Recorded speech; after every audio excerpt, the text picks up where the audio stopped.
Olá, sejam bem-vindos ao Legalmente Descomplicada, canal que aborda temas envolvendo direito cotidiano de maneira leve e prática.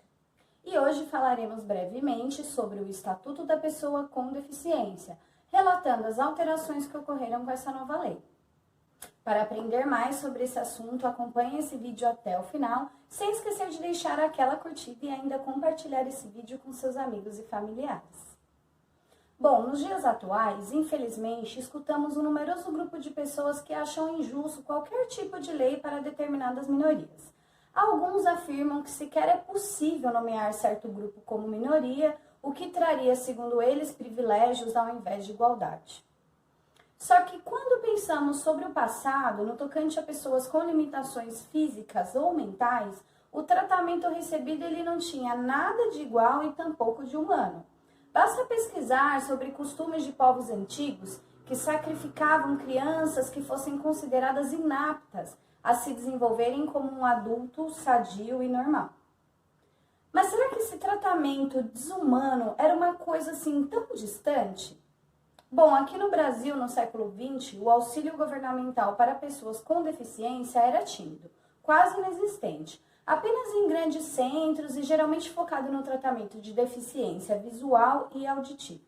Com o passar dos anos, surgiram algumas organizações criadas pela sociedade civil, trazendo ajuda especialmente para aprimorar a saúde e a educação de todos aqueles que apresentassem alguma limitação física ou mental. Já no século XXI, devido ao destaque maior para os direitos humanos, sabem aqueles direitos que alguns odeiam e queriam que não existissem? Pois bem, graças à evolução destes direitos que as pessoas com qualquer tipo de deficiência passaram a ser consideradas como sujeito de direitos. Em 2007, houve a Convenção sobre os Direitos da Pessoa com Deficiência, que teve a participação de 192 países membros da ONU e diversos representantes da sociedade civil de todo o mundo.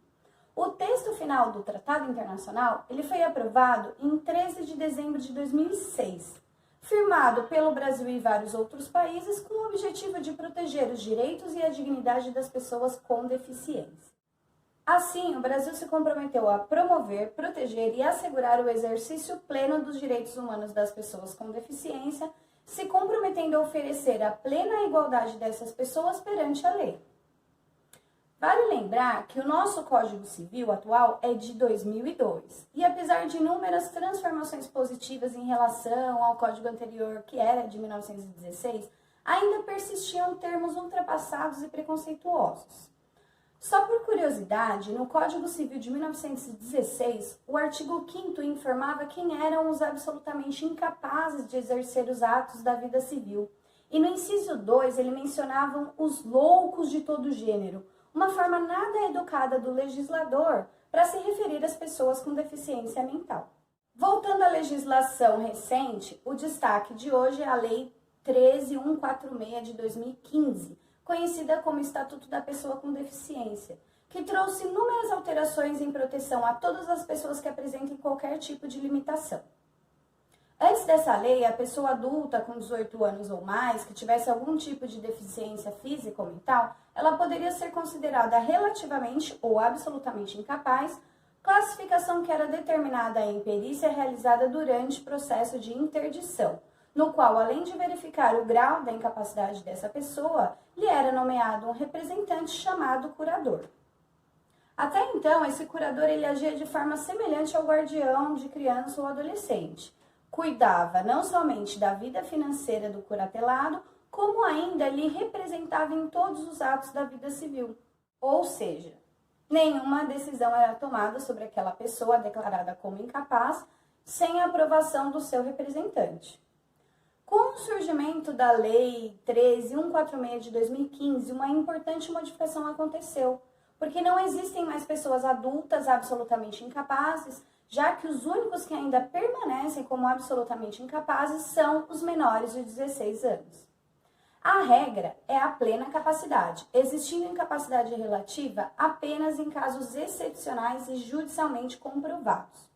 As pessoas que apresentem alguma deficiência física ou mental e necessitem de auxílio, Elas podem ser determinadas relativamente incapazes e seus representantes, os curadores, eles podem apenas atuar no âmbito financeiro.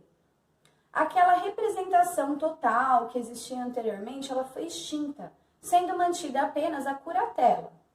E somente nos casos especiais e necessários, com a inclusão de outra opção de auxílio, chamada tomada de decisão apoiada, na qual a própria pessoa que apresente determinada deficiência, ela escolhe 2 pessoas de sua confiança para lhe ajudarem em atos diversos da vida civil. As modificações principalmente dão autonomia ao indivíduo quanto à própria sexualidade, matrimônio, educação, saúde, trabalho. Um exemplo é que antes da mencionada lei, era nulo o casamento realizado com enfermo mental sem o necessário discernimento para os atos da vida civil, como constava no artigo 1548, inciso 1 do Código Civil. Esse trecho do artigo ele foi então revogado pela nova lei, permitindo que as pessoas com qualquer deficiência constituíssem família, seja pelo casamento civil ou pela união estável. Sobre as pessoas com deficiência se casarem, eu até indico um filme lindíssimo que é estrelado pela Diane Keaton e Juliette Lewis, de 1999, chamado Simples Como Amar. Ele vai lhe permitir entender, mesmo que um pouquinho, a necessidade de autonomia de todas as pessoas. Atualmente, as pessoas com deficiência, elas conseguem ser enxergadas com mais humanidade. Só que ainda tem muito o que se fazer. Eu, por exemplo, moro no ABC Paulista e mesmo sendo uma região muito desenvolvida, os problemas de acessibilidade eles são vários.